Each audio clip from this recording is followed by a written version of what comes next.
anything to get our property taken away from us. Hi guys, and welcome back to my channel. If you've ever had to deal with inspectors before, then you know that they are really detailed.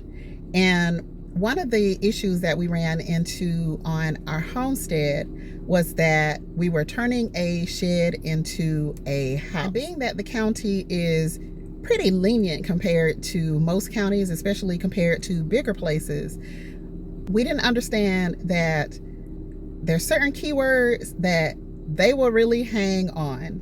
And so when you're talking to the inspectors, any of the county workers, you have to know that there are certain keywords that they're going to hang on to.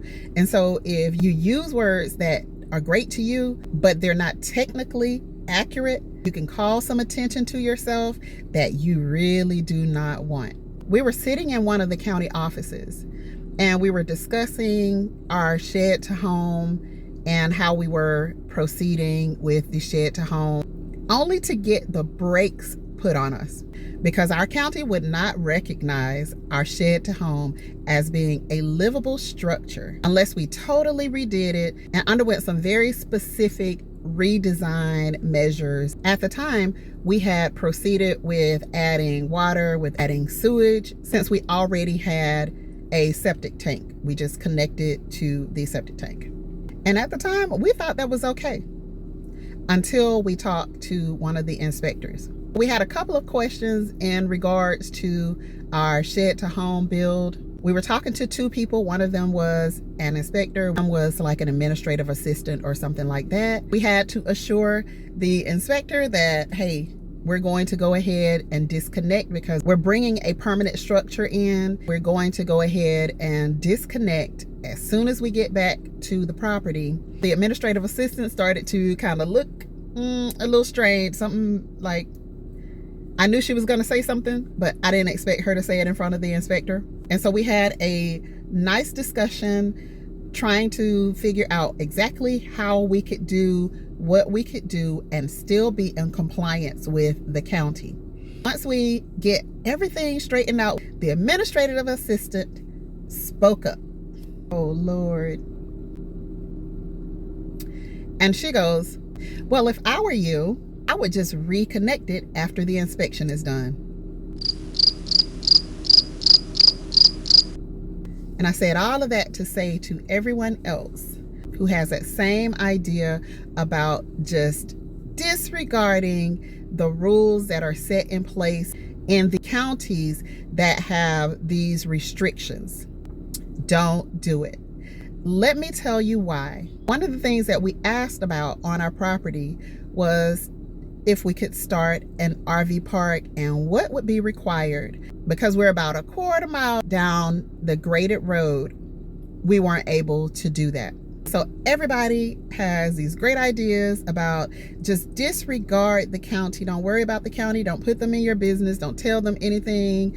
Yeah, so we have a small compound that got shut down right in our area, and the people got completely kicked off of their land. Then you have to ask yourself, would it really be worth not paying these fees? Not paying the $50 fee for this, the $100 fee for that.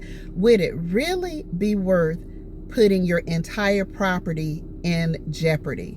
We ride by all the time and just shake our heads looking at the compound, and we can clearly see what was wrong. It was a great idea. We definitely thought of doing the same type of thing even when we decided to get land, have different little places all over the land.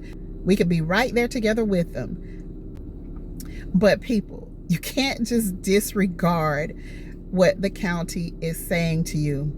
If you're in an unrestricted area, if you own land and you're in a place where you don't have any restrictions at all and you can utilize your land the way that you want to utilize your land, that is fantastic. Congratulations to you. You're in the best situation that you can possibly be in when it comes to having a little bit more freedom.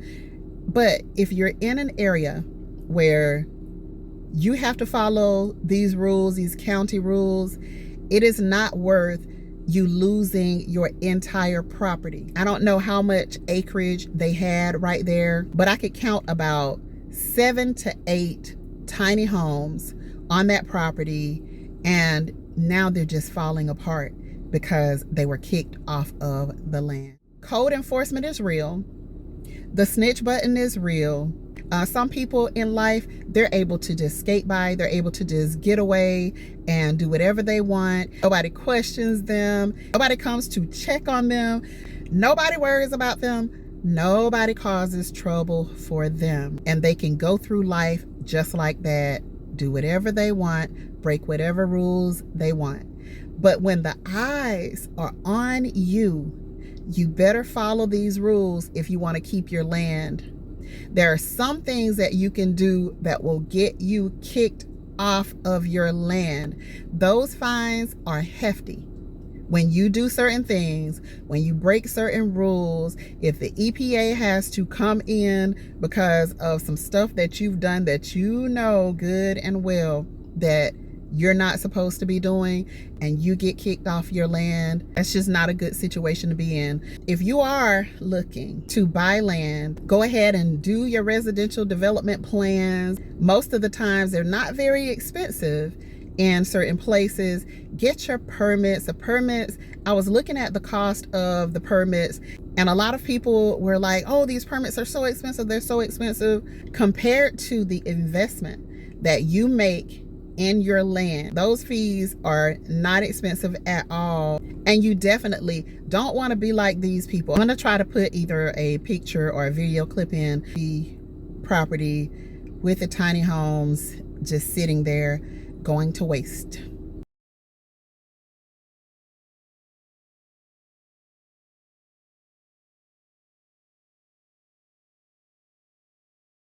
It's not worth it. It's worth going ahead and doing everything right. We know now exactly what we would have to do if we were going to put extra homes onto the property. We are clear about what we would have to do at that point, but we don't want to do anything to get our property taken away from us. We would not risk our property just to save a few $100 or a few $1,000, and typically it's not even that. We wouldn't do anything to put our property in jeopardy and then still have to go and find somewhere else to pay for to live. It just doesn't make sense. We are at peace there. You just have to decide whether it's a risk that you want to take. It was just not worth it for us. And mind you, the inspector didn't say anything. She just kind of rolled her eyes and was like, why would you say that?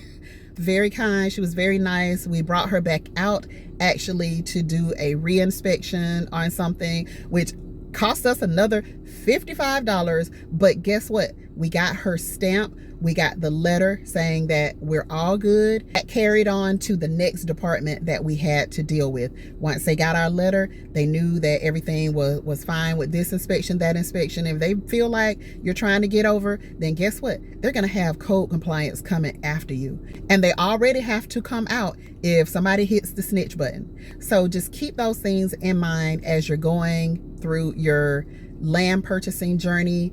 If you're looking for everything to always be easy, you have the wrong mindset in this whole process. Everything is not going to always be easy. Everything is not going to be totally cheap, totally inexpensive. When you consider the fact that you're putting a lot of money into making your home great, go ahead and put that money so that you can make wherever you live great. Be sure to share, like, and subscribe with the notification bell on so that you'll know each time I upload a video. Thanks for watching, and I'll see you guys on the next one.